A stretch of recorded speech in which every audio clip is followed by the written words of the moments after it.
Living a life in full is a conversation you always wanted to have with that person who gave an amazing TED Talk, or the author of one of your favorite books, or that inspirational Olympian you always wanted to know more about. It's graduate level conversations with those making a difference in the world and in the lives of others. This show brings you new ideas and approaches so that you can live a life in full. I'm your host, Dr. Chris Stout, and I hope you enjoy this episode.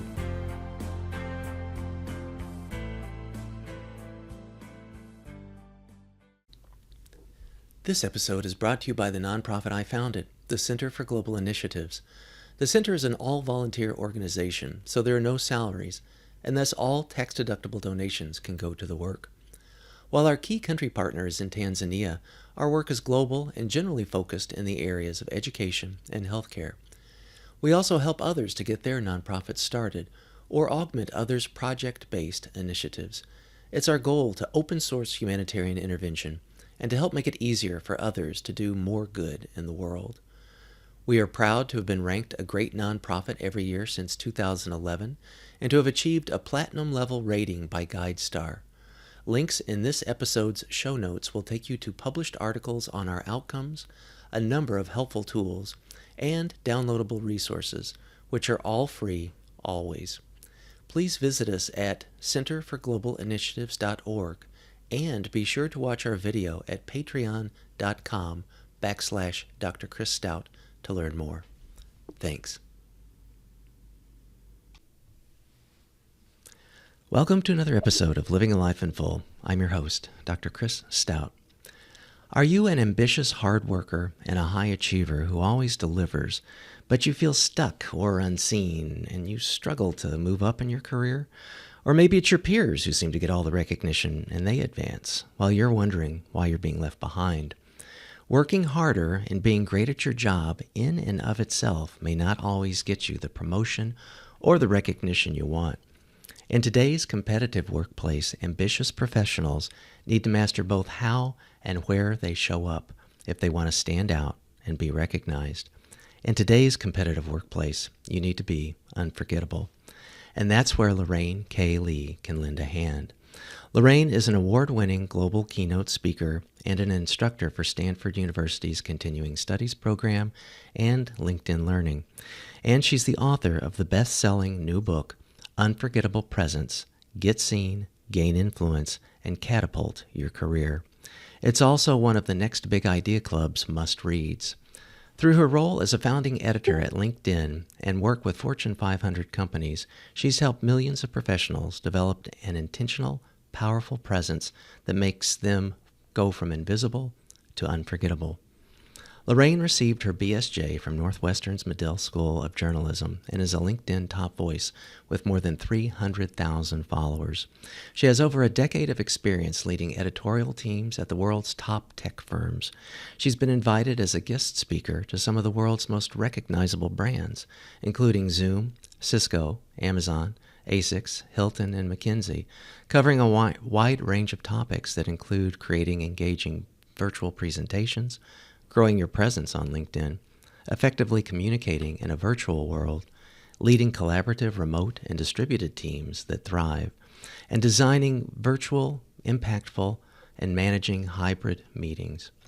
Before starting her own company, Lorraine was the founding editor at Prezi, SlideShare, and LinkedIn. In those roles, she collaborated with global business leaders and helped launch core products, including LinkedIn's Daily Rundown and LinkedIn newsletters, which I'm most appreciative of. Lorraine has been featured in numerous publications, including Forbes, Inc., Bloomberg, Read Write, and Entrepreneur. Lorraine, it's great to have you on the show. Thank you for having me, Chris. I'm very excited. Me too. I've been looking forward to this ever since learning more about you and your book. I did a little bit of a bio sketch and your bona fides in the introduction, but could you maybe share some of your career origin story of getting to Northwestern and then what came after that? Sure. So as you mentioned, I studied journalism at university. It was always something I was very passionate about in middle school and high school. And pretty soon on, though, once I entered Northwestern, I knew that I didn't want to do traditional journalism, but I knew I wanted to use my journalism skills. And thankfully, journalism skills can be used in a lot of different fields. And so I had a few different internships in PR and corporate communications. And by the time it was, the time to enter the workforce, I'd reached out to a former manager of mine and asked her, did she know about what jobs existed? And she mentioned she was working at this startup in Silicon Valley, and that was 2012. So started Wow. seeing a lot more articles, yeah, about how lucrative Silicon Valley was and how much opportunity there was there. Now, I'm originally from LA and had wanted to move back there, but I figured, okay, Bay Area is close enough. Let me see if I like it and what this job is like. And that was at a startup founded by one of the first 10 employees at Google.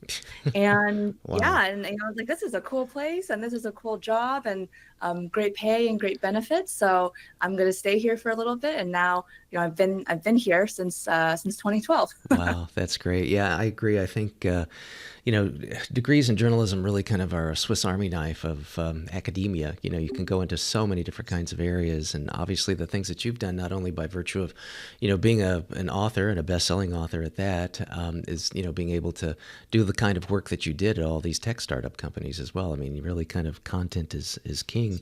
May I ask, or is it something private? Which company was that you went out to the Bay Sure, Area? yeah.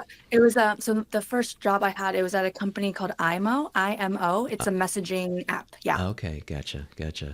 And do you have the proverbial, like, employee number 62 badge or something like that? I remember there's a lot of founders that sort of have a wall full of those, or early employees, I should say. Yeah, I don't have a badge like that. I don't know what number I was, but I think it's still a smaller startup. But I Uh-huh. was I guess I could say I was the number two marketing person There you at the go. company. All right, Yeah.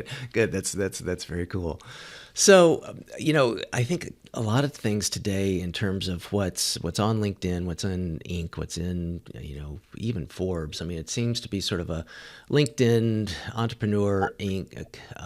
Fast company, genre, so to speak, of looking at careers and looking at, how do I get my first career? How do I advance in my career? How do I get that promotion?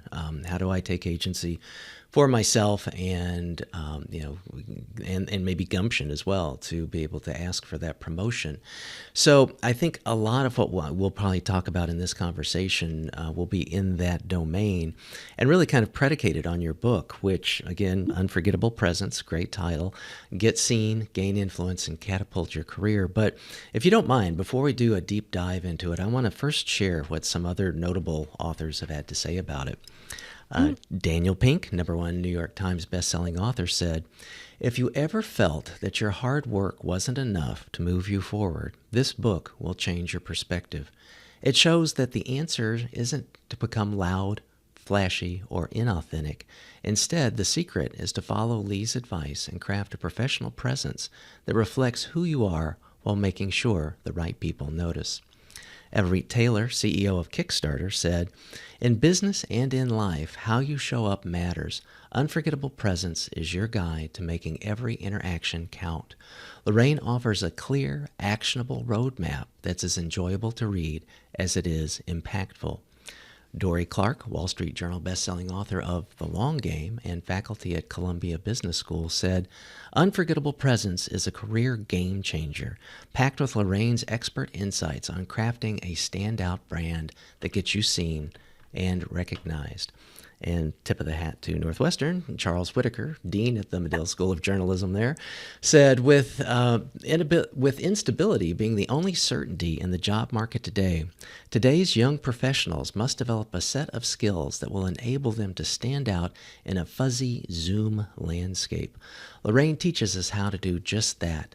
This guide should be required reading for all budding professionals. So, man, high praise, Lorraine, and well deserved. That's Thank you. Yeah, very and exciting and getting all very those endorsements. yeah, and how nice, to get your department chair too. That's really kind of cool and kind of closing the loop and the pride that he must have, about the role that they played and where you are today is also really pretty cool and heartwarming. So, and just personally, I mean, I really enjoyed your book as well. So, I have to start. This is a little cliche, but I have to start with the obvious. What was your goal with the book? What spurred you to write it? So it's funny, Chris, writing a book was never something on a vision board of mine. It was never really something that ever crossed my mind until a former colleague of mine, Arun, who's also in the acknowledgement section, he brought it up. And I had come out with my first LinkedIn learning course, and he asked me, when's the book coming out? And sort of in a joking way, but I was like, oh, Hmm. that's an interesting idea. Right. Maybe it's something I should think about. So I kind of stored that nugget away, and it wasn't until after I got laid off from Prezi and I started my own company where I thought, okay, this is something that I want to do. I don't know the exact timing of it yet because I decided I wanted to work with a publisher. That's sort of how the idea came to be. And then there's just a lot of benefits when you write a book. I think, being early in my business, it was certainly something that I heard from a lot of authors that helps grow a business. And then I think the idea of distilling your knowledge in this one physical item is such a wonderful idea to help people to organize your thoughts and give people this one tangible thing that really summarizes a lot of your expertise and stories and insights. It's also the nerve-wracking part of it, right, where it's like all in this one thing. Right. But yeah, Right. all those parts I think contributed and got me really excited to do this. That's great. What was your timeline for it? How long did it take to go from that concept of actually taking action to it coming out? It was a tight turnaround. So I Yikes. believe I signed the contract with Wiley March of last year, and Uh-huh. then the book came out this year in April. So 13 months from start to Golly, finish. it takes me 13 months. I'm actually going through two second editions of two books of mine with Oh, Wiley, very and cool. yeah, and it takes 13 months for us to get through the proofs. I mean, so that's lickety split for those that may not have kind of gone through these kinds of experiences. That's awesome.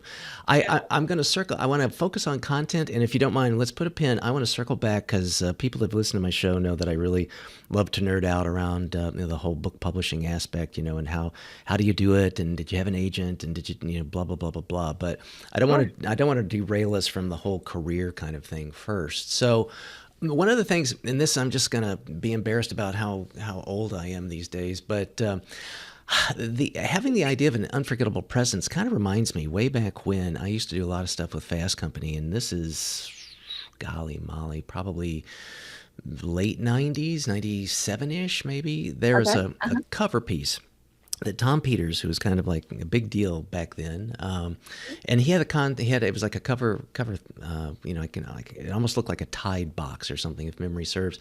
And his concept was something called A Brand Called You, and being the CEO of what then he called Me Incorporated, and it sort of was reflective of that in your book, and Yeah. you offer a much more contemporary perspective. Does Tom Peters ring any bells? Are you familiar with his work? Did he influence your I've thinking, or? heard those titles before. Yeah. Yeah, I think you're really kind of spot on because in the process of doing your book, I'm kind of into it, and still reading my news feeds and things, and other things are real similar, and it's sort of like, I'll read something and be like, did Lorraine write that? So I think your timing of going through that just audacious schedule with Wiley is really perfect. So if you don't mind, you've described yourself, so this isn't me, but you've described yourself as being shy and kind of an overlooked introvert.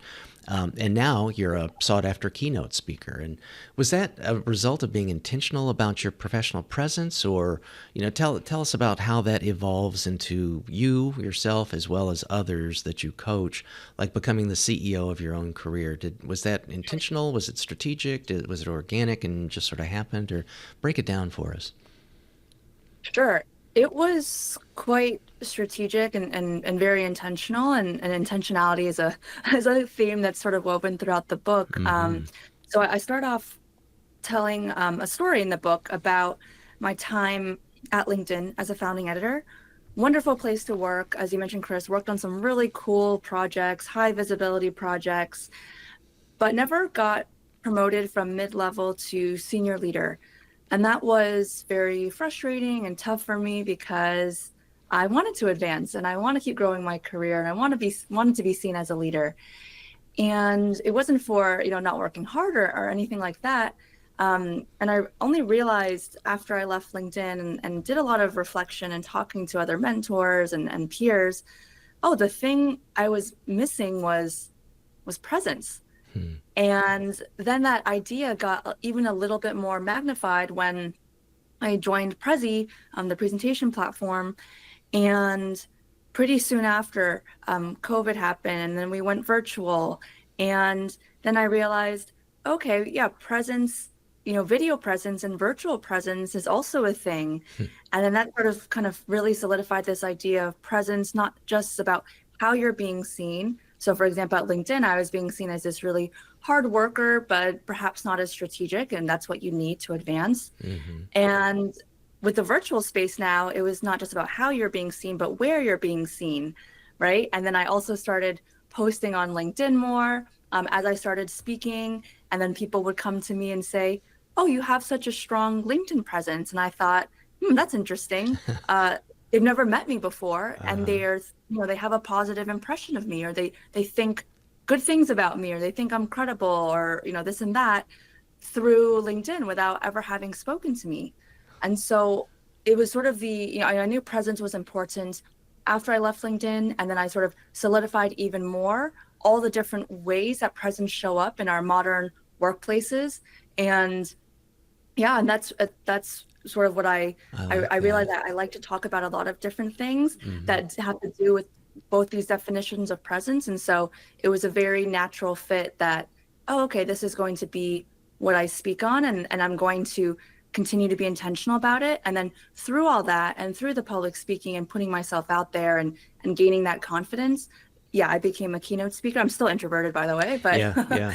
but yeah, that's how I ended up to where I am right now. That's great. I think I totally get it. I think let me bounce this theory off you. Like the being an introvert, which I also identify as, which people that know me really well recognize that, and people who kind of just know of me don't believe it. Sure.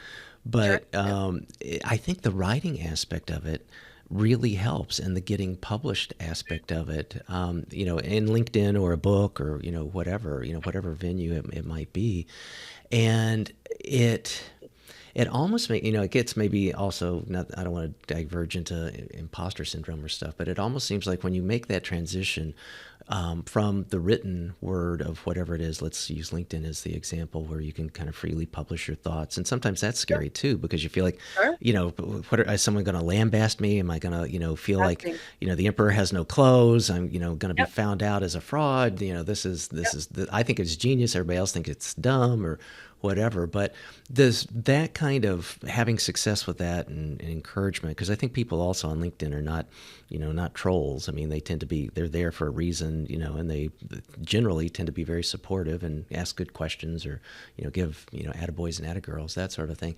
Did that then help with the presence that you then brought to your day job, so to speak, as well as then doing keynotes and presenting at, some of these Fortune 100 companies? I think it was a combination of all those things. So I would post on LinkedIn while I worked there, but not like a super regular cadence, like Mm-hmm. often enough because I was an editor and was creating content and all that. But it wasn't until, and then I took a hiatus actually when I moved to Prezi because I was like, let me just focus on my job. I'm going Mm-hmm. to figure out the LinkedIn stuff later. And I had tied my brand so closely to LinkedIn, I wasn't exactly sure what to post about when I moved to Prezi. Mm-hmm. And then it wasn't until I started public speaking and doing webinars and things like that where I was like, oh, I need to start posting on LinkedIn to let people know that I'm doing this thing.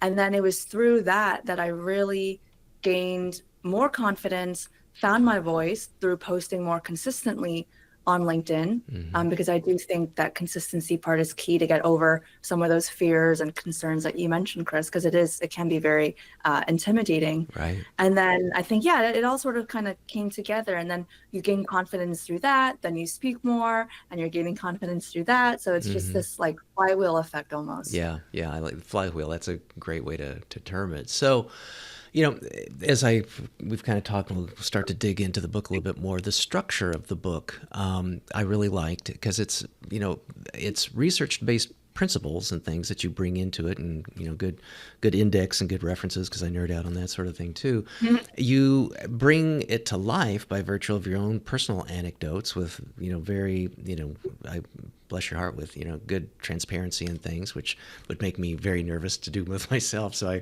I applaud that.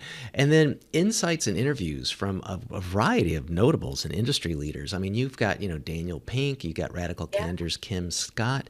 So how do you connect? How does someone, is it like leveraging your bona fides already to knock on the doors of Daniel and Kim? How did you do the ask for their input on your book, or unpack that for us? I'm so glad you asked this because interviewing them, so I interviewed about 3 dozen leaders, Uh-huh. and it was, I think, one of the most fun parts of this whole book writing I process because I got bet. to meet all these people. Yeah, I really looked up to, and apart from best-selling authors, I spoke to C-suite leaders at Fortune 500 companies. I interviewed content creators, a stand-up comedian, a poet, so all these different types of people Yeah. whose job really relies on presence and who have something to say about it. So, to answer your question, though, it was a mix of things. It was sometimes cold outreach on LinkedIn. Mm-hmm. Sometimes it was finding the contact information on their website, and sometimes it was through nature of connection. So for Daniel Pink specifically, I remember I hired someone while I was at Prezi who went to Northwestern with me, Mm-hmm. and Daniel Pink went to Northwestern as well. And I remember her telling me after I hired her, she mentioned, I don't know how it came up, but she mentioned that she was good friends with Dan's sister. And I didn't know what I was going to do with that information at that time, since that was, while I was still at Prezi, and the book was not on the radar yet. But then when it came time to write this book, I reached out, and she was so sweet. She's like, "Yeah, I'll send a note and see what happens." And Dan is so kind and just Yeah. really generous. And so I was really excited when he responded and was open to being interviewed for the book and then also endorsing it. It meant a lot. That's great. Good for you. Was that scary to do? Yeah, Yeah. it was scary. I Yeah. think, I think it's natural to get sort of intimidated by these bigger than life, personalities or business leaders that we see often in our feeds, in the news, etc. But it was also very exciting. And I knew, like, you have to do the scary things, right, to get Right.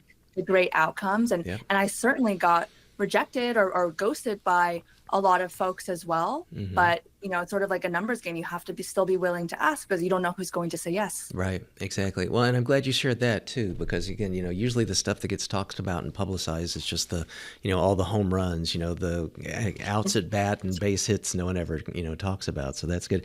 And just also kind of as a quasi shout out, Jenny Wood, who is in your book, Yes. Yes. I'm interviewing her, I think next month. So I think, Amazing. yeah, I She's a think good you, friend. Yeah. oh, good, good. Well, I'll give a shout out to you and our episode too. But yeah, it's very fascinating for me to almost kind of see this ecosystem of people that Mhm. it's a Kevin Bacon kind of thing, except it's probably not even Exactly. 6 degrees, and I think nowadays it's more so 3 degrees. So, and again, I think you all have kind of a variation on a theme, but your thumbs on the pulse of what's very important to people right now with with career and work and the chaos and things that are going on otherwise with it. So.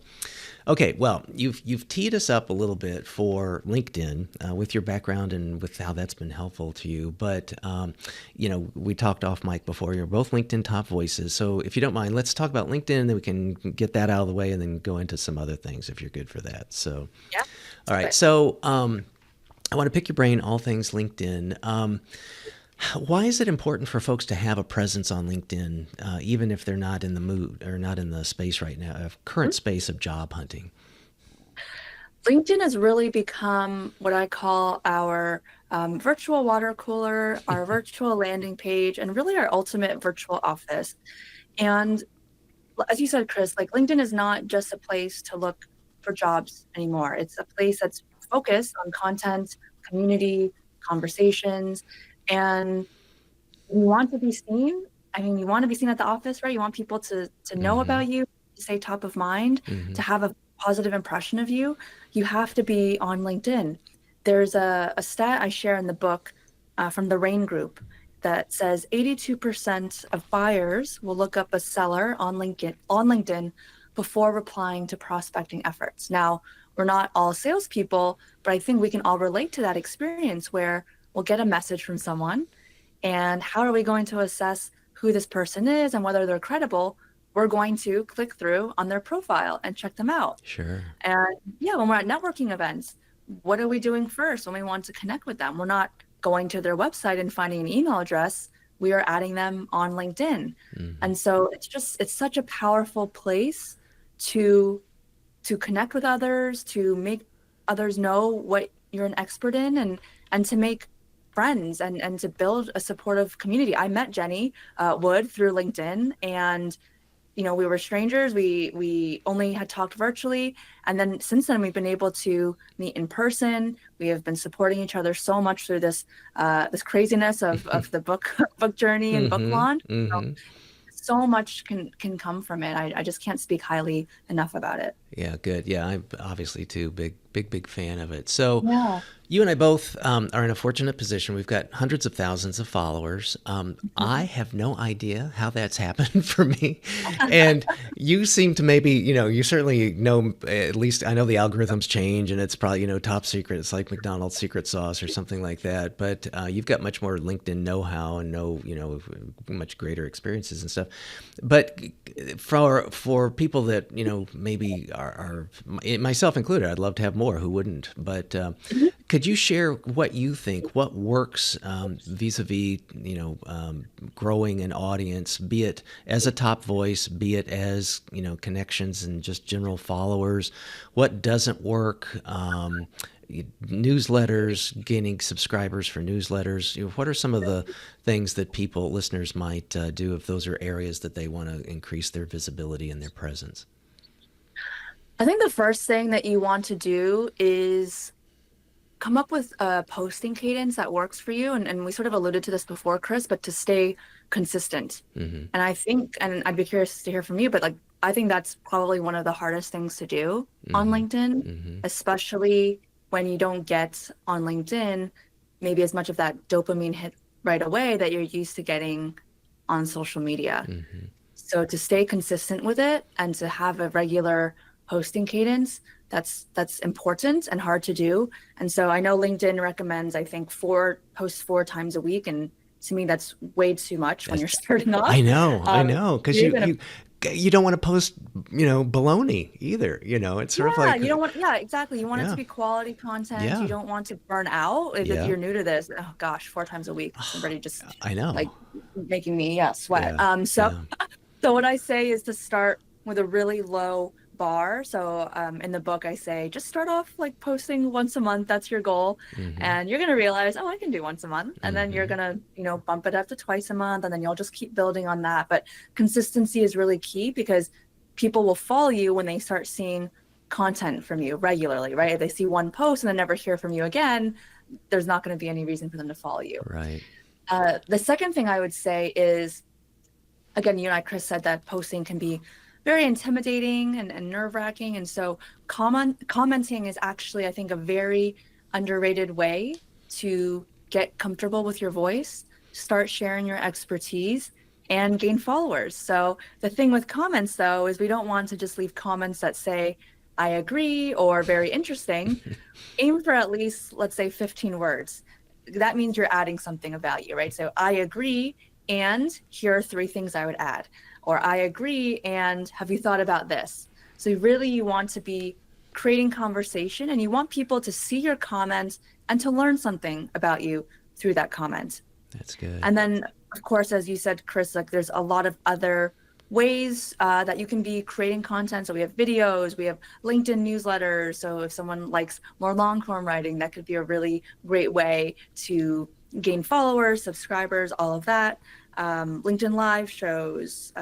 So a lot of different avenues, but I think those two first, I think are really critical to keep in mind. Gotcha. Good. That's very helpful.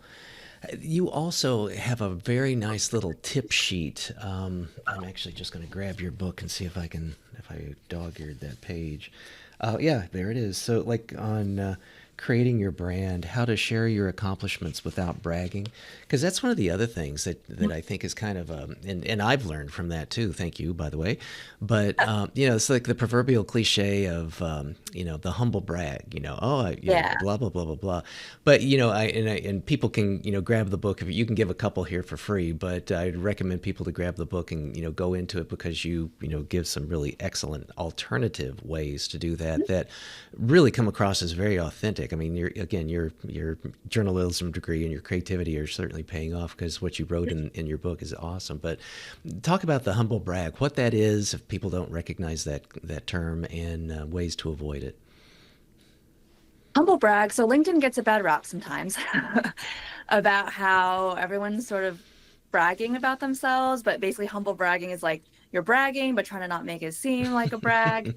But everyone can kind of see through it, I think. Right, right, And that's what people sometimes say, LinkedIn can be cringy because everyone's just bragging about themselves nonstop, right? right. So yes, there's a few ways that you can adjust your phrasing and also at the same time help others learn more about you and help people connect with you. So we see a lot of posts, I'm excited to announce, I'm excited to share, and how we can change that. So let's say I'm excited to announce I have a new job at this company. Well, instead of just talking about the fact that you're excited, share a little bit more. Like, what was the journey to get that job? How did you get in this industry? What are you most excited to be doing in this new role, right? Like, are you managing for the first time? Like, that's a very cool thing, I think, to call out, and people learn a little bit more about you. Or I'm excited to speak at this event. Okay, well, what is the topic? Like, why are you passionate about this topic?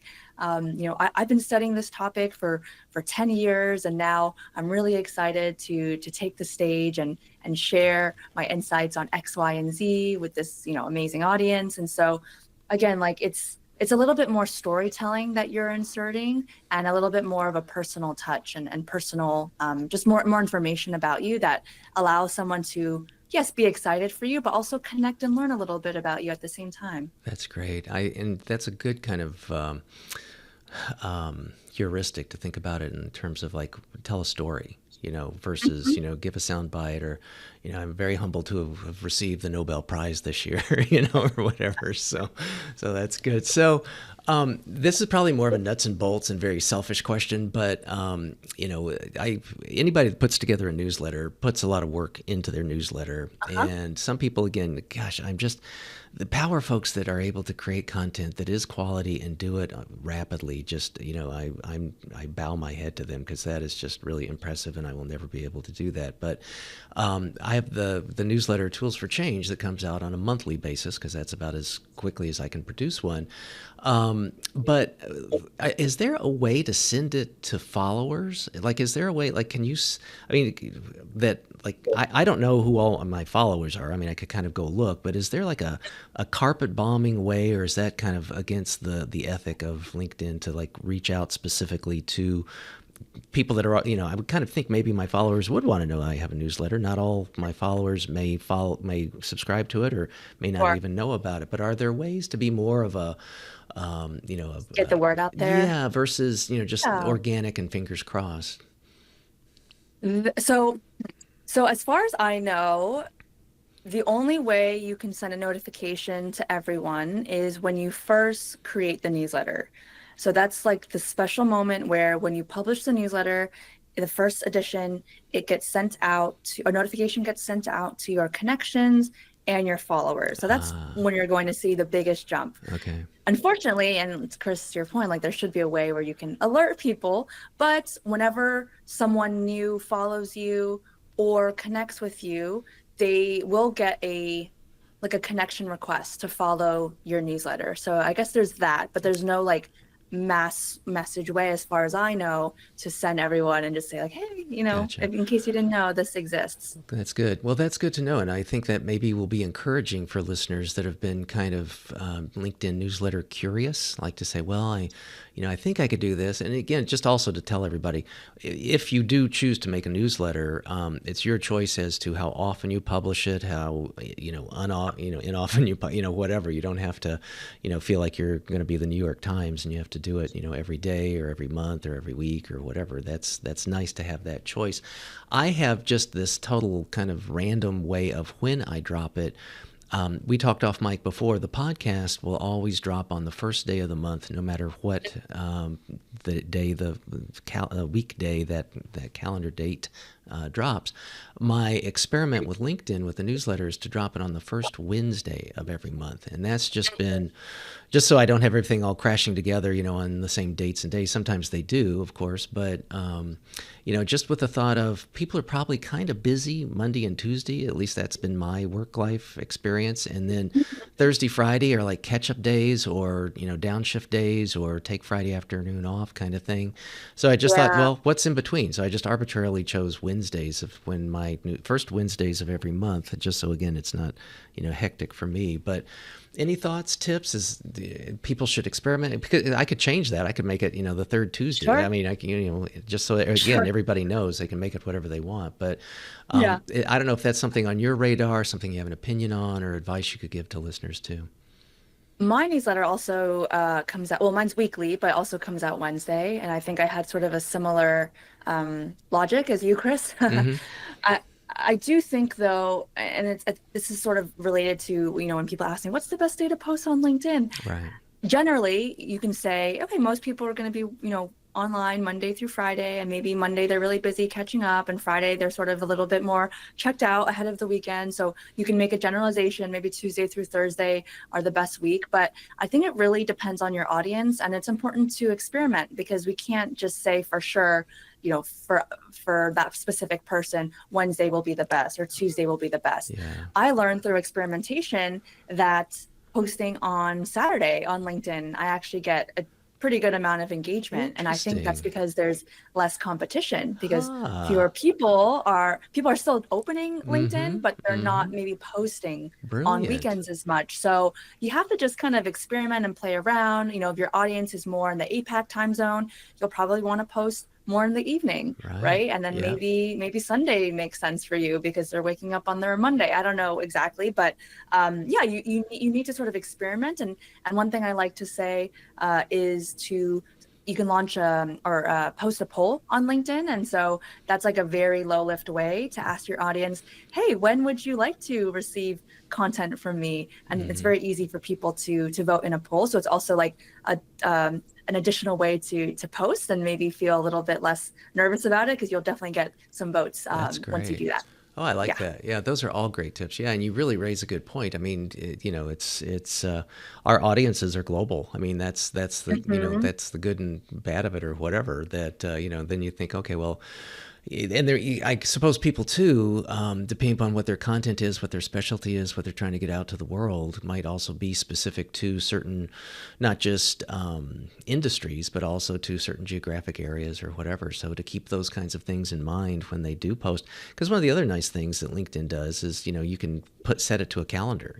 So if like if someone says, "Oh my gosh, I got to get up at 3 in the morning and send this out," it's like, no, you don't. You can figure out what time Definitely zone don't do that. Yeah. yeah, exactly. Whatever time zone, and that's a nice tip of the hat to LinkedIn. That's a super helpful feature. So, okay, good.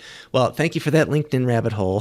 So, I'm going to pull us back out of it and get back to the book. Sure. So, a lot of the stuff I want to break down some of the other areas that you cover in terms of like how to, and you structure your book in the sense that, and at least the way I took it, is sort of like four areas in particular. You've got personal branding, presence, of course, presenting, and leadership. So, in no particular order, I thought we might kind of focus on each one of those categories, and then we can kind of open things up. If that sounds like a good way to unpack all this. Yeah, sounds good. Great. Okay, so let's start with personal branding. So, we talked about Me Incorporated and the former Fast Company stuff and all that. Yep. Why is it important for people to develop a career brand from your perspective and what you write about?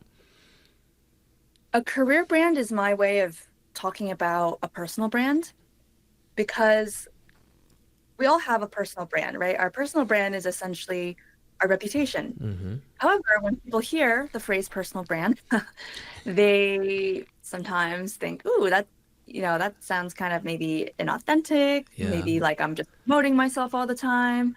A brand, isn't that just a thing for companies? Right. So, career brand, I think, describes what your brand is in service of and makes it perhaps a little bit more palatable. So a career brand is your brand in service of your career. And like I said, our brand is essentially our reputation. And so we all already have a brand. And it's really up to Whether you us. like it or not. Yeah, whether you like it or not, you Yeah. have one. Hmm. And it's about, do we want to be intentional? Again, that theme of intentionality. Do we want to take control of it? Do we want to be intentional in how others see our brand? Or are we going to just leave it to chance and let others define it for us? And so a brand is a very powerful thing. It's going to be what helps you reach your goals, reach that next level, be tapped for opportunities. And we have to constantly be thinking about it, making sure people know about it. And yeah, it's one of the most important things that I was missing early on in my career. But once I got more clear on this concept and realized its importance, I was like, I can't unsee this. You Yeah. have to do it. Right. Well, and in your book, you talk about four crucial elements, and you've got Yeah. a cool mnemonic, EPIC. Tell us what Yes. EPIC is and how that fits into a person's career Sure. brand. So your EPIC career brand framework. So EPIC stands for experiences, personality, identity, and community. And as you said, Chris, these are the four criteria to be thinking through as you think through your brand, because I know you think brand, it's like, oh, where do I even start? So Right. hopefully these will help. So first one, experiences. We all have personal and professional experiences that make us who we are today and have gotten us to the point where we're at today. So think through that. Personality. So as I mentioned before, and you as well, Chris, we're both introverted. You might be a more serious person, the louder person of the group. You have different personality traits that you bring to the office. So we want people to know what you bring. Identity. These are the values that you live by, that you want people to know about when they work with you. It could also be parts of your cultural background. So for example, for me, I'm an Asian American woman, and the values I that are really important to me are, I want people to know that if I say I'm going to do something, I'm going to follow through on it, and I'm going to do what I say when I say I'm going to do it by. So that's just one example of one of my values. Mm-hmm. And then the last one, community, is where people forget this one. And it's probably one of the more important ones. So you come up with your career brand, you have a sense of, okay, your story and who you are. But if your community and your network is not seeing you in that way that you see yourself, that's a problem. There's a disconnect. Mm. So you need to make sure that all those things are aligned, and that way that will be a solid career brand, right? When how you see yourself, how you want to be seen, is also the way that your community or your network sees you. I like that. It also gives kind of a filter or a litmus test. Not only you give it as like a foundational structure, but then it's also like a person could just, periodically do a pulse check on themselves of that. Like, am Yeah, I? and they should. Yeah, yeah. Am I hitting on all these? Do I have a weak area? What can I do to remedy, wherever it is weak? Um, Also, kind of part and parcel of this is what you call your UPI, your unique power introduction. It kind of reminded me of like the proverbial elevator pitch, but share with the audience what a unique power introduction is all about, and then how they might craft one for themselves. Yeah, your UPI, a unique and powerful introduction. This is a way to be, again, intentional, more Hmm. intentional about the way you introduce yourselves. And I came up with this acronym because, like you said, like there's the elevator pitch, which I think most people associate with networking events Hmm. or in an elevator, right? You're running into an executive. Hmm. But your UPI is meant to be used and also adjusted depending on every single setting where you have to introduce yourself, and most notably in our everyday meetings. What I noticed in meetings is that so many people kind of throw away the introduction. They'll just say really quick, oh, I'm Lorraine and I'm a whatever my title is. I'm an editor and I've worked here for 3 years. Hmm.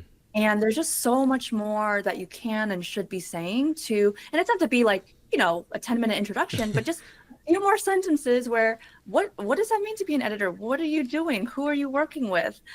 Just a little bit something that adds to your credibility, and you're going to appear more confident and more authoritative as well when you share this information. So not saying I'm on Lorraine's team, but I'm an editor and I run the blog and also our social media accounts. And we reach, let's say like millions of users. And I've been here for 3 years, and I also sit on Lorraine's team. So just a little bit more Yeah. information that gives me the context, whether I'm a new teammate, a client, whoever it is, so that I understand who you are. And so meetings, again, like meeting new clients, meeting new teammates, is just a really great moment to stand out. And I want people to use their UPIs to be able to do that. So again, a little bit of thought, a little bit of intentionality. You can use some of the elements from your EPIC career brand framework, but it doesn't take too much, but you just have to think about it. Yeah, I really like that because I mean, if you can kind of have it in your back pocket, so to speak, so you're not put on the spot. And again, for us introverts, it's like that sort of a thing. Impromptuly is Hmm. like, I like hot dogs. Exactly. And then Yeah. you're like, oh gosh. So the other thing you just said that I really like about it is that it depends upon where you are, who your audience is, and what the introductions are all about. Because it's nice. It's not. I mean, probably it's nice to have one kind of quasi universal one, that you can use Yeah. whenever, wherever, but also to tailor it so that if you're speaking to a bunch of tech people, then maybe you lean in more of the tech experience you have or what it is that you're doing. If you're leaning more into marketing and promotion, then maybe you kind of emphasize the where your career has taken you in those kinds of areas. So I think that's really a good tip. So maybe that's those are meetings, and those are kind of just general networking and things like that. One of the other things vis-a-vis promotion and raises and things like that, you talk about 5 ways to make a strong impression with executives. What are some of those kinds of things that people might be able to incorporate in their career and deal when they're dealing with who they report to? Mhm. Your UPI is certainly one. Mm-hmm. I would say one of the best ways to stand out to an executive is in your presentations to them or when you're speaking to them. Uh-huh. And a lot of people don't realize that when it comes time to speak to an executive, one, it's a very exciting opportunity. So I know it's probably nerve-wracking, but also remember, it's also very exciting that you're being put in this position. And to remember that what is important and exciting to you is not necessarily important and exciting to the executive. Good And point. Right. yeah, and you really have to understand who they are and what's important to them and how they like to consume information before you get in the room or the virtual room with them. So even doing that, I think you really put yourself a step ahead of many of your peers. And to remember, short and sweet is always better, right? An executive is busy, busy, always on the Mm-hmm. go. And Mm-hmm. so to be able to get to the point quickly and then leave the majority of the time open for Q&A, so that they can get their questions answered, is going to be ideal. And then, of course, prepare and plan for what the possible Q&A could be. So those are a few ways, I think, in a presentation setting where you will stand out and people will be impressed by you. That's good. I like that. And those are all so actionable. I think that, in general, I think that, covers a variety of different kinds of, work settings and whatnot. And I think Yeah. I should also just give a shout out to you for that too. A lot of what your book is, it's not industry specific. I mean, it's, if you're working with other people, if you're working in office or out of office, all these things are very, applicable to that wide spectrum, so to speak. So one last question on this. So putting all these different kinds of things together, you also have shared, and I'd like you to share for the audience, in our conversation, ways to get ahead. Like you're new on the job, you've just gotten there, you're getting out of the gates. Well, what are some of the things that people maybe can try to do as best as a good fit for their circumstance, their first 3 months on the job, so that they can get that visibility, not look like narcissistic or whatever about things, but what are some ways to get ahead in the initial 3 months of getting in their new job? Something I did when I was at Prezi, and I think is great practice for anyone at a new job, is to two things: come up with a 30, 60, 90-day plan. And the second thing is to meet as many people as you can in the organization. Mm. Now, the 30, 60, 90-day plan, for those who don't know who are listening, is a plan where you figure out, what do I want to accomplish in the first 30 days, and then the next 60 days, and then the first 60 days, then 90 days. And once you create this, this is the important step. Bring it to your manager, make sure that they agree with you, that they get your buy-in, and that you're set up for success. And so I remember doing this with my manager, and she had me take out a few things, add a few things, just from what she knows about the company and how things were moving. And then that's a really nice checklist and guideline that you can follow Wow. to make sure that you're on the same page. Because it can be Yeah. really overwhelming, right? Sure. Starting a new job. You're like, what Right. am I even doing Yep. right now? Exactly. Um, and it also shows you're being really proactive. So that's one thing. And then the second thing is when you're new to a company, it's such a unique time to be able to basically go up to anyone you want, say, hi, I'm new and I want to learn about what you do and Yeah. talk to me, Uh-huh. basically. So that can be more junior people, that can certainly should be more senior people, Hmm. right? And so talk to as many people as you can, and you're going to be able to start connecting the dots and then laying the groundwork for those relationships, which will become so important the farther you advance in your career. And relationships are really the bedrock of business and the foundation of how we build trust. So building as many relationships as you can, meeting as many people as you can, and then learning as much as you can about what everyone does will be very helpful. I really, really like that, Lorraine. I think the meta aspect of communicating to your manager of you're being proactive and saying here are these kinds of things and then soliciting that feedback, and now what the yardstick is in terms of expectations and hitting whatever your goals are during those first 3 months and then beyond. And I would guess too, I mean, there's no harm in all those folks that you're meeting up, down, and sideways in your company, connecting with them on LinkedIn as well too, right? Oh yeah, Yeah, definitely. yeah, and then they get to see what you're writing and get to know you at Also a your little. presence, Yeah, yeah. yeah, exactly. Well, okay, this is teed up nicely for the segue into the second thing of presence. So you talk about professional presence and you talk about executive presence. Are they different? Are they similar? How do they scrub up against each other? Sure. They are different. Executive presence is one piece of the presence puzzle, or the presence pie, as I like to call it. Hmm. And this was something that helped me a lot in terms of reframing. I think when we hear presence, traditionally, we often think of executive presence and how I show up in the boardroom and how I show up in front of the executive team.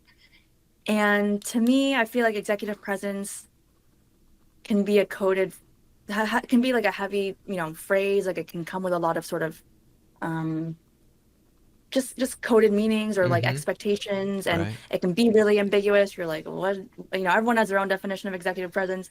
And so what I wanted to do with this book is I wanted to make it really clear that presence, professional presence, is something that all of us can build, can strengthen, that we have. And it's not just about these big moments that we have in front of the executives in the boardroom, but it's really more about these small and medium-sized moments that we have every day, throughout our careers at every level, and how they build up over time to create our overall presence. So executive presence is one piece of that, but there's also, like we said, LinkedIn presence, your virtual presence, where you're showing up in chat channels, right? Are you in the right chat channel? Um, your presence when you communicate on email. So Hmm. it's so many different factors that I don't yeah, I'm having us hopefully rethink the way that we think of presence holistically, and executive presence is one piece of that. I like that. I like the pie and the holistic, aspect of it. And I mean, kind of what you've talked about just now and in the book too, is these mindset shifts that can, kind of put you in the driver's seat of, what your professional journey is going to be and having intention around that. So, we kind of dabbled upon this. Maybe we don't need to do a super deep dive, but I'd like to get your opinions on, the aspect of imposter syndrome and overcoming that in these kinds of contexts vis-a-vis presence, and then also maybe juxtaposing that with how introverts can work and lean into their introvert superpowers, which I think you coined that in the book, which I really dig. So maybe kind of talk about both those things in the context of this holistic issue with presence. Sure. So the first thing you asked about was imposter syndrome. Imposter syndrome is something that everyone experiences, and something that was very I don't know if validating is the right word, but let's use validating. Validating throughout this process was when I interviewed a lot of the executives for the book, I did ask a lot of them, or most of them, about imposter syndrome. Mm-hmm. And everyone has experienced it, right? At some point, even these Sure. people who you're like, they're so, they're so professional, they're Right. credible, everyone knows who they are. Yeah, imposter syndrome still comes up. And so I think a really helpful way to reframe it, and it gets easier over time, is that if you are feeling imposter syndrome, it's often because you're doing something new and something challenging and something that's stretching you. Mm-hmm. And that's a really good thing because that's when we grow the most, right? In those uncomfortable, challenging times. And the more you do things like that, and I think Jenny Wood said a phrase like, confidence comes from trying hard things and not dying or something like that. Yes. Yeah. Yeah. Yeah, but that's essentially like what it is, right? Like the more you do it, I think imposter syndrome becomes less because now you have all this data of you kind of pushing through these challenging moments. And then again, that mindset shift, like, oh, I'm Mm-hmm. doing something hard. Like, that's a good thing, right? Like, I'm not the smartest person in the room. I'm going to learn a lot from everyone here right now. And so it really, I think, stems from, yeah, being in those uncomfortable new situations. So I think that mindset shift has helped me a lot. And then you look back at all the things you've done and remember, like I just published a newsletter the other day. I got invited to speak at the Zoom All Hands, which was very, very exciting and also very nerve-wracking. And I got more nervous than I've been in a long time, Uh-huh. speaking for, a few years now. And I had to say to myself, okay, you're nervous, but also you've done this so many times.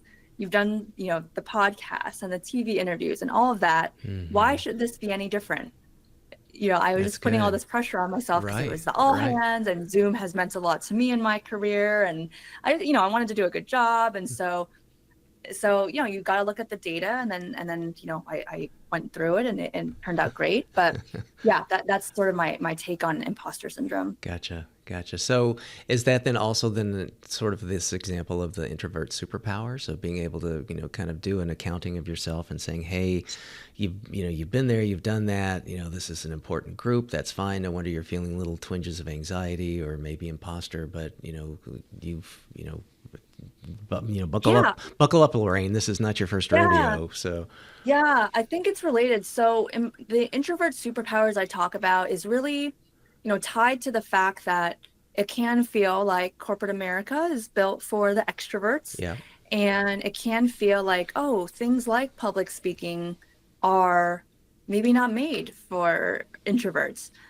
But introverts have so many superpowers, and I want them to realize that and not feel like they're at a disadvantage, right? It's just about understanding how can we leverage those superpowers in the right settings and in a way that benefits us. So if you look at the example of public speaking, it's funny, like I think you said this earlier, Chris, like people look at us and they're like, oh, you're an introvert, but you're like putting yourself out there and you're Mm-hmm. speaking and you're talking all the time. And introverts are very well suited for public speaking. I know it doesn't seem like it at face value, but we're wonderful at building connections, kind of being empathetic, right, to the audience. Mm-hmm. Understanding the audience ahead of time is critical to making a great presentation. We are very thoughtful. We are very prepared. We love to prepare, Yeah. right? So all of these things are critical for a great Yeah. presentation, and Sure. presentations give us a more controlled way to get our voice out there Yeah. versus maybe like speaking on the fly at a meeting. So Right. yeah, I really wanted to point out that there are all these avenues through which we can be very powerful, through which we can be seen and recognized. It's about knowing what those are and leveraging those and not feeling like being an introvert is a disadvantage, but something that can really make us shine. Wow. Well said. Well said, Lorraine. Yeah, thank you. And this is a good segue into then talking about the presenting because I don't know about you, but I just did a thing at one of my alma maters and met with a number of graduate students and faculty and undergrads and just had a lovely, lovely time.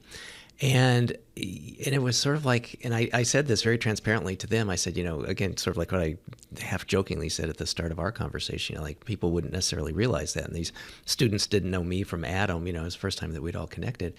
And I said, and I will be after, spending a day with you all. I will love it. It's high energy. It's great fun. I've been looking forward Yep. to it. I got notes, and I will be wiped out for about 2 or 3 days after this.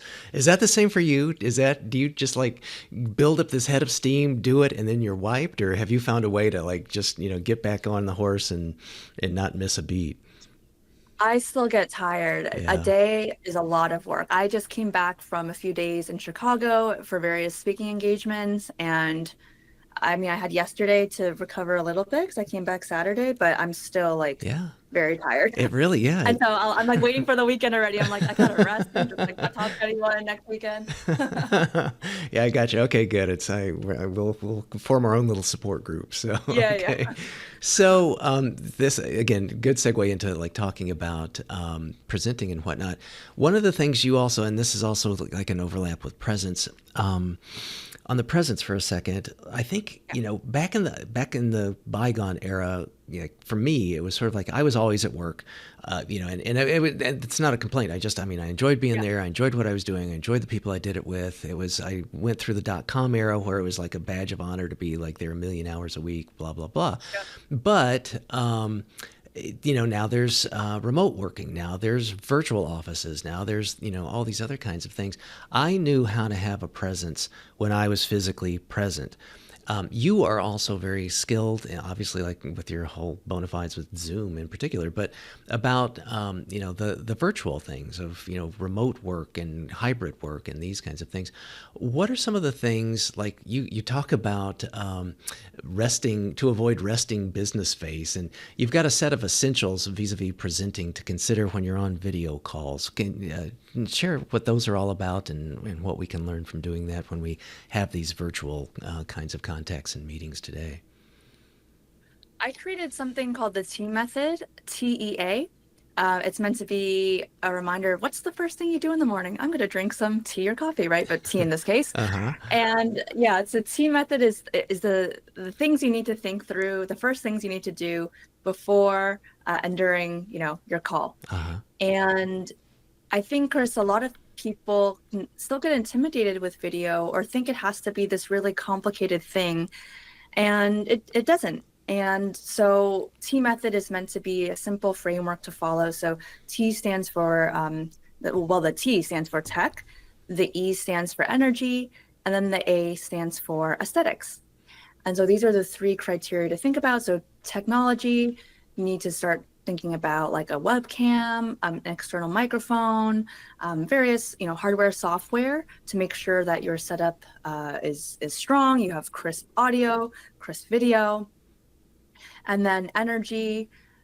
You want to make sure, you mentioned RBF, resting business face. You want to make sure that you look like you want to be there and that you don't look miserable. Uh-huh. So it's so, I don't know what it is, but I guess just because we're at home virtually, right? Like we're Yeah. just relaxed and we Yeah. just have like kind of an angry face on or even neutral face. So you want to look like you want to be there, right? And Right. so being aware of your facial expressions and also just generally the energy that you're giving off on a call, that does make a difference. And you want to be, as I say, like a little bit extra because the video screen mutes energy. So we want to really give it a little extra something so that the person on the other side can feel our energy. And we do that through things like body language, for example. And then aesthetics, you want to make sure people can see you. So you want good lighting, you want to curate your environment, right? So that's both your background and perhaps even the foreground of your video with certain visuals. There's a lot of different tech products out there that allow for that. But again, it's like, there's that theme, intentionality again, being thoughtful about these few key factors that are Hmm. needed to get on a really, to show up professionally on a video call. And then it makes a strong impression, right? And Yeah. again, people form an impression super quickly. Some say in as little as a few milliseconds, some say in as few as a few seconds, and that's not much time. So you want to make sure you're showing up the best way you can. That's great. I know that my own experience too. I do a fair amount of work with startups and Mm, private equity and whatnot, and some of the calls, it's sort of like we're all kind of getting, there's the initial meetings and getting to know each other and stuff. And what you just said reminded me two things. One was on the private equity side of things, with some people that we are going to be working with. We were having this meeting. We never met in person at that point in time, and this fellow had like a couple of like little metal model cars behind him, and I could recognize what makes and models they were.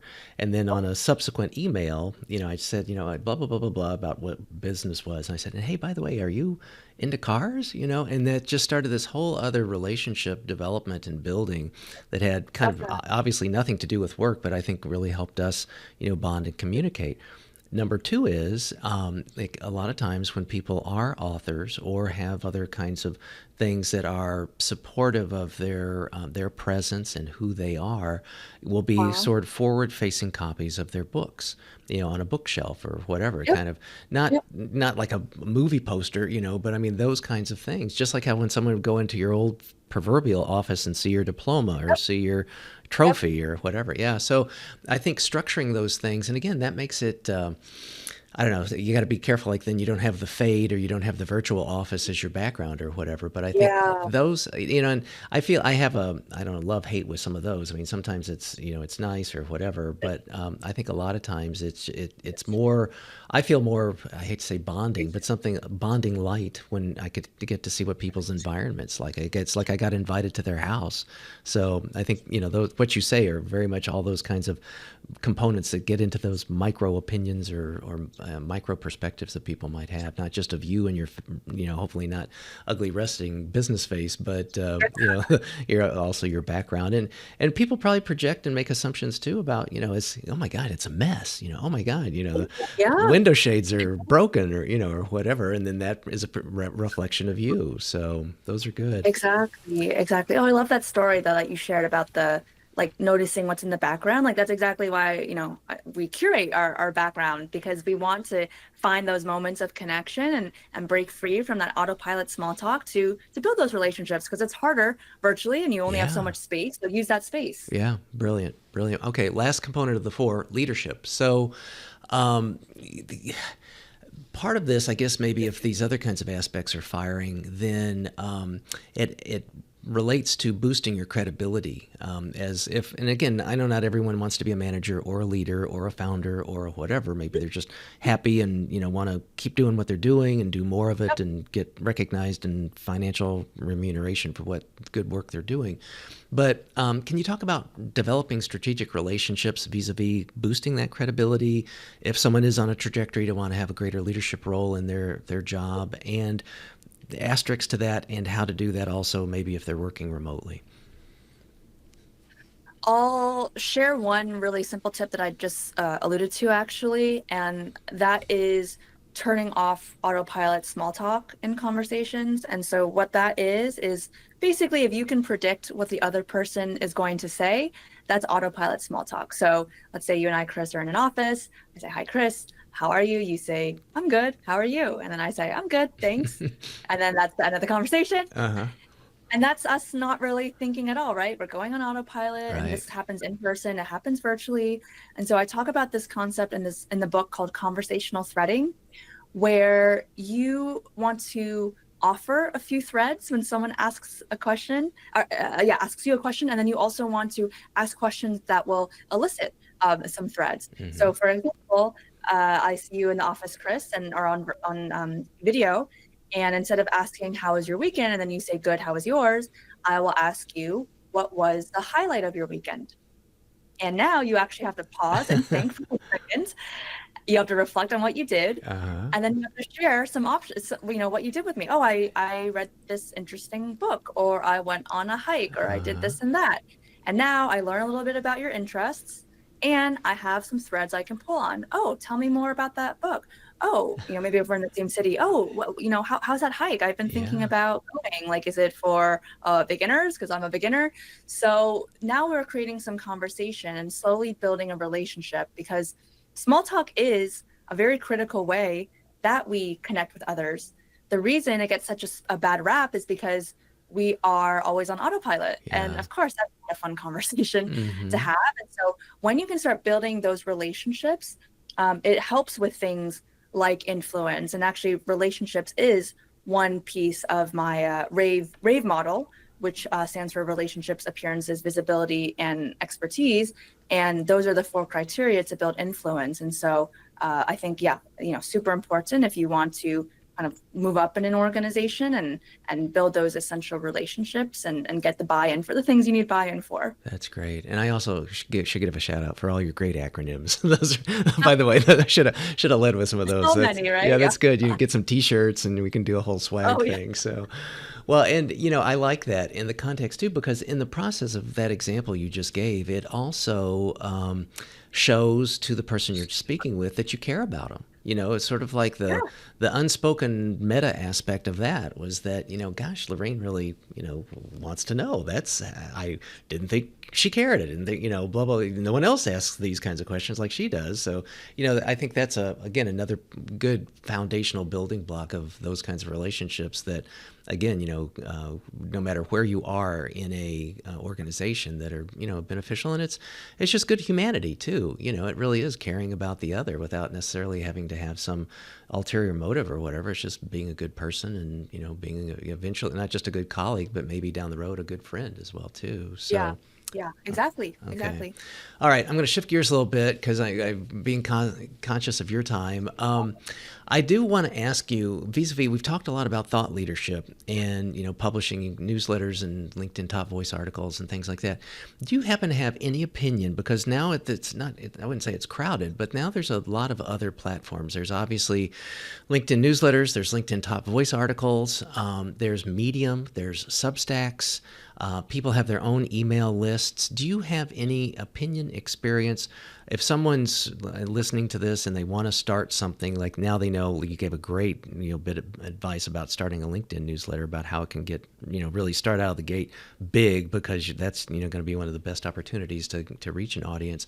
But what do you think about all these? Should people repost on others? Should people focus on one or the other? Is there a rank order? They should do them all, but really lean into this one and go soft on that one. What do you think about that?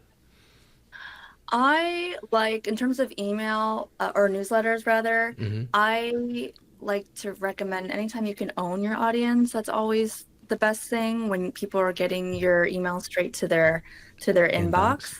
inbox. But I also think at the same time, like LinkedIn newsletters gives you a different kind of reach, Mm-hmm. right? Like it's kind of like all built into the ecosystem. So that's what it's good for. I actually post my newsletter on both my email newsletter and my LinkedIn newsletter, because I think I'm reaching different audiences through both. Sure, that's good. Yeah. But yeah, I would say those are the platforms I'm most familiar with. I know there are folks who are on Substack and some of those other sites, but I use Kit. Mm-hmm. But yeah, Kit and LinkedIn newsletters are sort of my go-to for that more, I guess, not gated, but just like Right.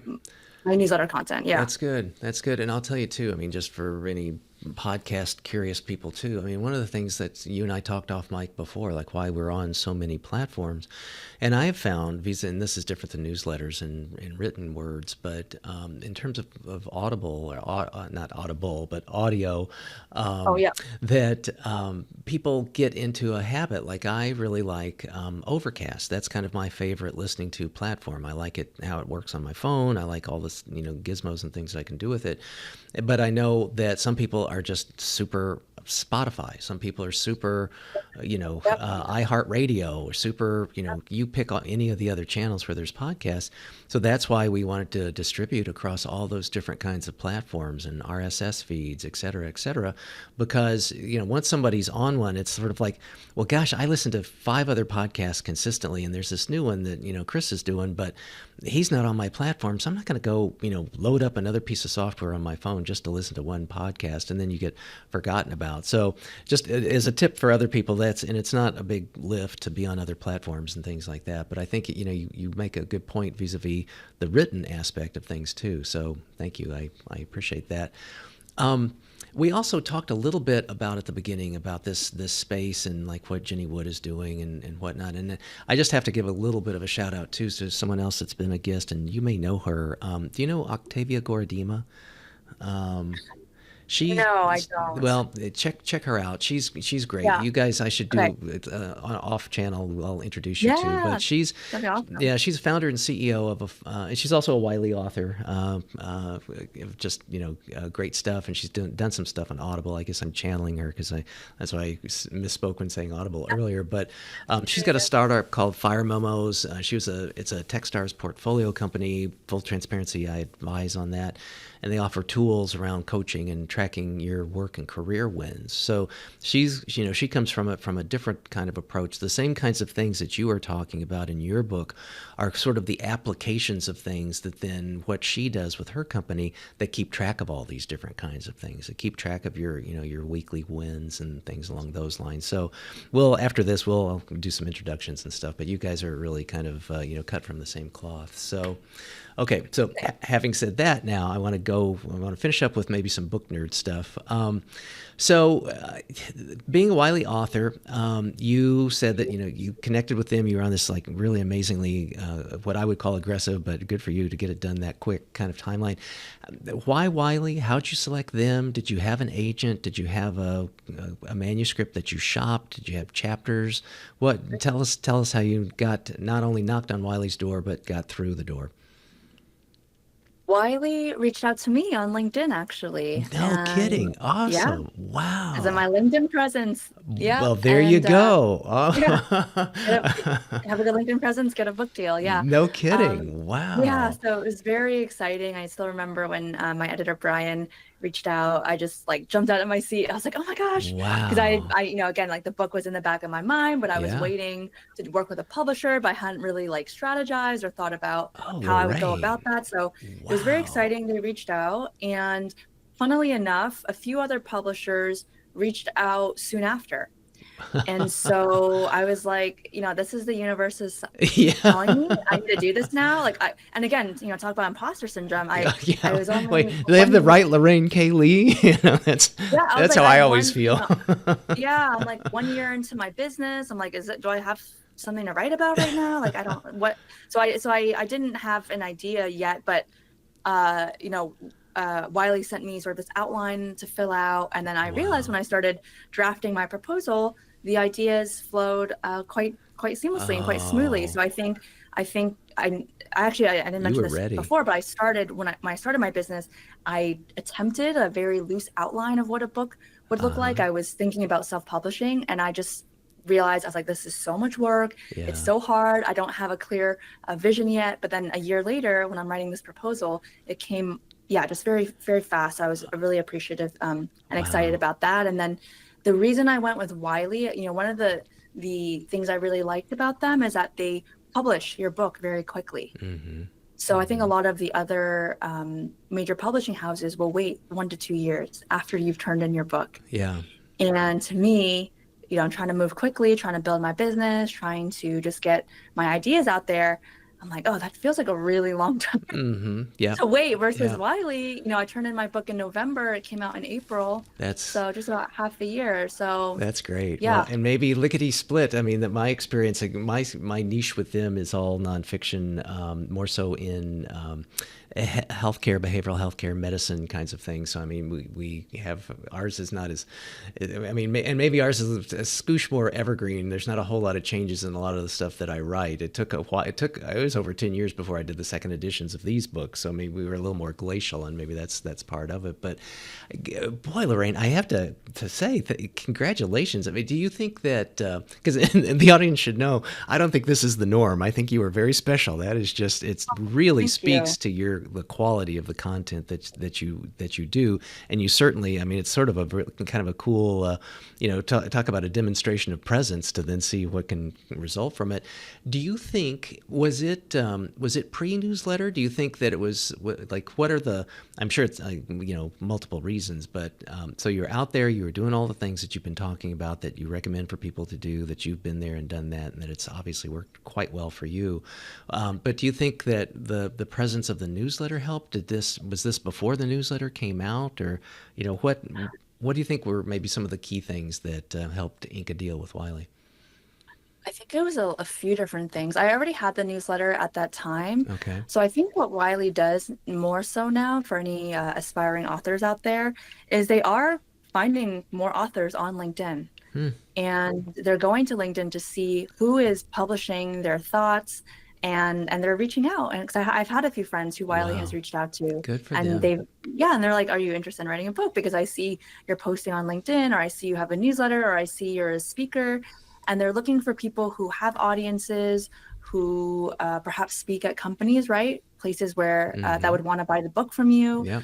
And so I think it was a combination of all those things. The fact that I have my own business, the fact that I'm posting content regularly, the fact that I'm both on LinkedIn as like a post, but also as a newsletter, and the fact that I, have a sizable audience. So I Yeah. think all those things combined really helped. And now you certainly don't have to have, hundreds of thousands of followers for Wiley to reach out, because I know other folks who have fewer followers in Mm-hmm. the tens of thousands. But yeah, you essentially kind of want to make it known, right? Like be Right. intentional, make it known that you are comfortable and you enjoy putting your insights out there. That's Otherwise, great. how is anyone going to know? Right. Exactly. Exactly. It's an interesting parallel because, again, my audience tends to be more, clinical and academic. And so the Mm-hmm. kinds of things that when we would, kind of, I'd have a new idea. I've had a lovely track record with Wiley, big fan. Shout out, thank you, Wiley. But it would be sort of like, wow, depending upon the topic, a lot of the stuff that I did is super psychology nerdy stuff of evidence-based practice and treatment planning guides and outcome studies and things along those lines. The big popular ones, I did a couple on developing your own private practice and getting better at your private practice, etc. So those probably have a greater reach. They're not super niche, but they're within someone that wants to have a clinical practice of, whatever ilk. But we also had to like talk about, well, what are those audiences? So it's sort of like I was doing kind of recon to pitch a new book idea. How many licensed clinical psychologists are there in the world or in the United States? How many licensed social workers, psychiatrists, physicians? If it's something that's going to be specific for a course, how many universities teach a course that this book could be adopted for? So I think all those kinds of things. But with you, again, you've got such a wonderful audience, and obviously too, congratulations again if I didn't make it clear enough at the Mhm. beginning, but to be a bestseller too. I mean, it's Thank you. Wiley was Yeah. very prescient to see that the what you talk about and the ability for you to be able to communicate it is great. And maybe one final shout out with the book, I have to say, and I think this is kind of a cool way to kind of keep it evergreen as well too.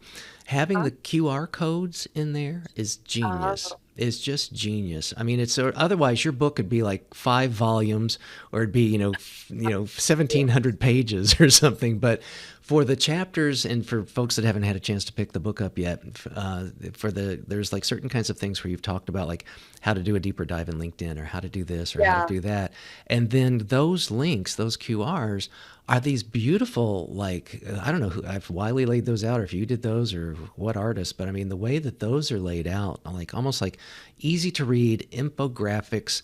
Here's the tips, 1, 2, 3, 4. I mean, you've got a stylistic way, not only in the printed copy of the book, but also in these, the digital versions of what the QRs lead people to, that are just so engaging. And so I could imagine what your slides look like at a presentation that you would give, because you have such facility with graphical representations that are easy to understand, easy to digest, eye-catching, fun, colorful. So again, tip of the hat to that. I didn't. People wouldn't necessarily see that, thumbing Yeah. through Amazon, but yeah, once you get the book, those are awesome as well. Tip of the hat, Lorraine. Thank you. I have to give my team credit for designing all of that. That I don't have the design eye like they do. Good. So Yeah, well, good. They did an awesome job. So, well, I'm checking the clock. So we've covered a lot of territory. Is there anything that we've missed, or anything that we should amplify, or that you'd like to add before we wrap up? I think you covered it. This was a great conversation. Thank you so Oh, much. well, thank you for doing the book and making the time to be able to do this. So, I also have to ask, what's next? What's on the horizon? Any upcoming projects or goals that you're excited about? I think it's just, focusing on the book right now, and Mm-hmm. I'm doing a lot of speaking engagements. So if anyone, has a book club or a team meeting or offsite or all hands or anything like that, I would love to learn more about how I can help support your team. And then teaching the Art of Public Speaking course at Stanford Continuing Studies this summer. So it'll be the second time I'm teaching it, which is very Cool. exciting. And then I Oh, have wow. my 20th LinkedIn Learning course coming out sometime, I believe, this summer. So in Excellent. addition to the books, some exciting other launches as well. Excellent. Good. Hey, when those do come out or whenever, send me some links. I'll put those in our newsletter to keep Oh, people appreciate aware. that. Yeah, absolutely. Easy enough. So, what are some of the best ways? I mean, you've kind of teed us up, vis-a-vis Stanford and LinkedIn, but what are ways listeners can learn more, connect with you, get your book, get you on their docket for a keynote or a presentation? My book can be bought at anywhere where you buy books, so Amazon, Barnes and Noble, etc. Also, bulk book buys are possible as well with additional customization. So you can reach out to me at unforgettablepresencebook.com if you're interested in that. Of course, you can connect and follow with me on LinkedIn, and then my weekly free newsletter, Career Bites, bite-sized tips to supercharge your career in 3 minutes or less. You can subscribe at lorraineklee.com/subscribe. Great, good. I'll put all that if people are driving or can't write these things down. Those will all appear in our show notes as well too. So, well, hey, listen, thank you so much for taking the time to be on. I've really enjoyed it, and it's great to get to know you a little bit better as well too. Same here. Yeah, this was so fun. Thank you again. As a reminder, listeners can read a summary of this episode and access links to the show notes via my LinkedIn Top Voice companion article, along with past guests as well. I hope you enjoyed this conversation as much as I have, and I hope it will help you in your journey to living your life in full. Until next time.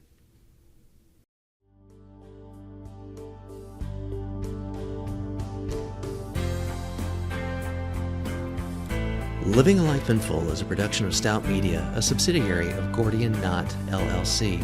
Assistant producer, Gracie Wong. Music, Dan O'Brien. Executive producer and host, Dr. Chris Stout. To learn more, stop by our website at Life in Full for show notes. And please recommend us to your friends and subscribe on your favorite platform.